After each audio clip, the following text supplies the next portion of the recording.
For the first time since November, when that massive fire ignited underneath the Big Mac Bridge, closing southbound lanes, ODOT crews are giving us a close-up look at that site. Our Brenda Ordonez got to go up on the bridge today, really up close. Talk with construction crews about what they're doing and where they're at in the process. She's obviously live for us out there now. Brenda, what do you know?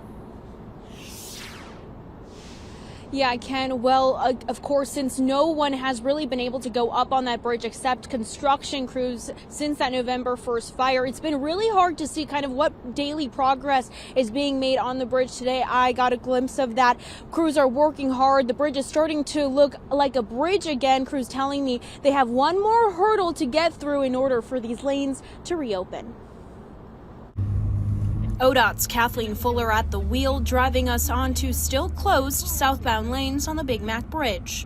Matt Bruning with ODOT waiting to hand us vests and hard hats as bridge work continues. That one looks like it's been well worn. It's an invitation to give you a closer look at what's happening at the construction site. Right now we're preparing for a deck pour, which is the surface that we're standing on and that everybody will end up driving on. Project manager Tom Hackett says all other repairs are basically done, with 2 concrete pours left to complete the project. So this is an atypical time to perform a deck pour. Hackett says concrete pours call for temperatures above 50 degrees. Anything below that, It won't get to the strength that's needed and it'll start to delaminate and peel away over time. That's why crews are getting creative, using 6 forced air heaters to keep steel infrastructure between 60 to 70 degrees before the sizzling concrete pours in. A lot of heat is being poured into the enclosure to keep us at temperature. Great Lake construction crews have put over 100 rebar here on that portion of the deck. Now that is going to be the first layer of concrete that's poured. After that cures 7 days, they're going to move on and pour the second layer of concrete right here in the closure gap in order to tie everything together.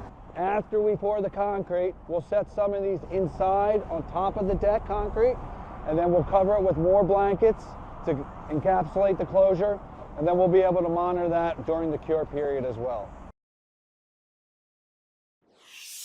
And now when that tarp is really put over the portion of the deck that's being repaired, and those, again, 6 heaters going around and under that bridge, you can actually see one of the heaters right there poking out. It's creating a temperature controlled environment so that if the temperatures rise, they can turn those heaters down and vice versa, really mitigating whatever Mother Nature has in store for the tri-state. Now again, there needs to be 2 concrete pours. Each of them take about 6 hours to complete and 7 days to cure. When is all this going to take place? Well, that's something crews are still trying to figure out. They do say, though, that once this is complete, though, they're going to paint on those dividers on the road and these lanes will reopen. They're still shooting for that March 2025 reopening date. For now, live in Sawyer Point with photojournalist Amira Sevens, Brenda Ordonez, Fox 19 Now.